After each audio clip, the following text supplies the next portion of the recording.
건진법사 전성배 씨의 알선수재 혐의 재판에서 통일교 측이 20대 대선 직전 나경원 국민의힘 의원과 통화한 내용이 공개됐습니다. 법정에서는 이현영 전 통일교 부회장과 나경원 의원의 통화 녹음 파일이 재생됐습니다.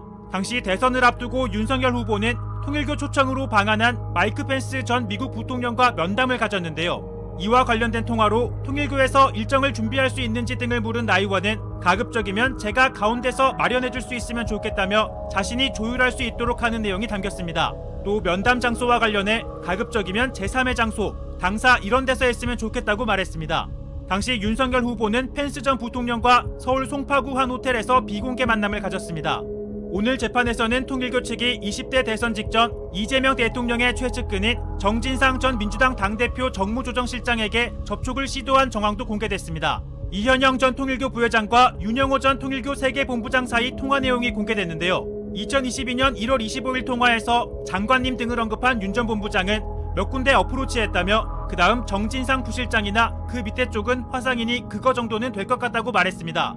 2022년 2월 통일교 행사인 한반도 평화서밋을 앞두고 민주당 측에 접촉을 시도한 정황으로 보이는 대목입니다.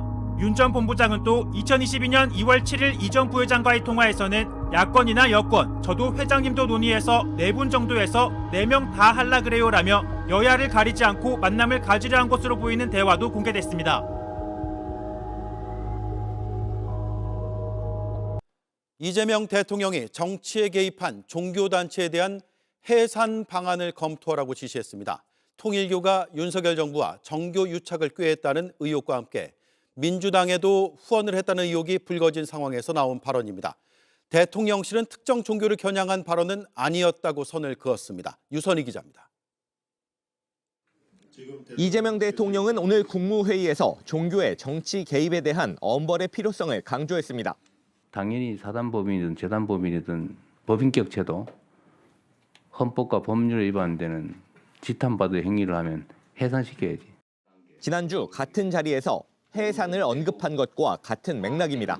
종교 재단 자체가 조직적 체계적으로 정치 개입한 사례들이 있는데 이게 일본에서는 종교 재단 해산 명령을 했다고 하는 것 같더라고요.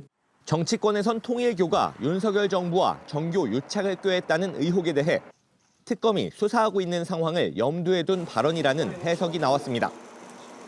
통일교가 민주당 소속 정치인에게도 후원을 했다는 의혹이 제기된 상황에서 나온 발언이라는 점에도 관심이 모였지만 대통령실은 특정 종교를 겨냥한 건 아니었다고 선을 그었습니다. 국민의힘뿐만 아니라 좀 민주당 쪽에서도 또 연루된다 이런 이야기까지 나오는데 오늘 특정 종교를 언급하신 건 아니었고요. 이 대통령은 조원철 법제처장에게 관련 법령 검토를 지시했고 조 처장은 민법 38조를 언급했습니다. 민법 38조의 해석 적용 문제이고 그게 이제 종교 단체가 조직적으로 굉장히 심한 정도의 위법 행위를 지속했을 때 해산이 가능합니다. 다만 해산 사유가 될 만한 위법 행위 여부를 먼저 따져봐야 한다고 했습니다. JTBC 유선입니다. 통일교가 민주당 의원들에게 금품을 전달했다는 의혹과 관련해 특검이 작성한 수사보고서 내용을 저희가 취재했습니다. 그 보고서에는 전재수 해수부 장관의 이름이 들어가 있습니다. 또 민주당 전 의원 1명, 국민의힘 전신인 미래한국당 전 의원 1명도 포함됐습니다. 윤영호 전 통일교 본부장이 2018년에서 2020년 사이 전재수 당시 의원에게 전달했다고 진술한 건 크게 2가지입니다. 수천만 원이 담긴 현금 상자 그리고 명품 시계 2점입니다. 특검은 오늘 이 사건을 경찰 국수본에 이첩했습니다. 박병현 기자의 단독 보도입니다. 한때 통일교 2인자였던 윤영호 전 세계본부장은 특검 조사에서 전재수 해수부 장관에게 금품을 제공했다고 진술했습니다.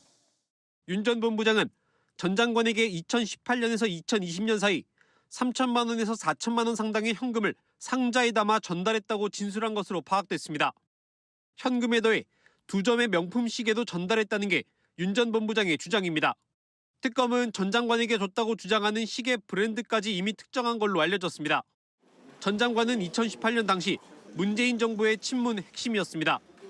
정권에 영향력 있는 인물에게 통일교가 로비를 한 겁니다.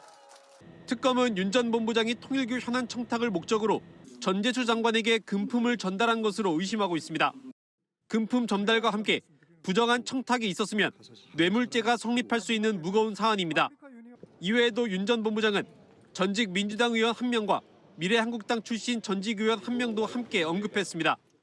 이들에게 선거자금 명목으로 각각 3천만 원에서 4천만 원을 전달했다는 겁니다. 특검은 윤 전 본부장 면담 후 수사 보고서를 만들고 윤 전 본부장의 확인을 거쳐 날인까지 받았습니다. 하지만 김건희 씨, 윤석열 전 대통령과 관련된 수사로만 한정돼 있는 특검법상 수사 대상이 안 된다고 판단했고 오늘 국수본으로 수사를 이첩했습니다. 전재수 장관 측은 JTBC에 관련 의혹과 전혀 관련이 없다고 해명했습니다. 현재 전재수 장관은 미국 출장 중인데 향후 구체적인 입장이 나오면 JTBC는 이를 모두 보도하겠습니다. JTBC 박병현입니다.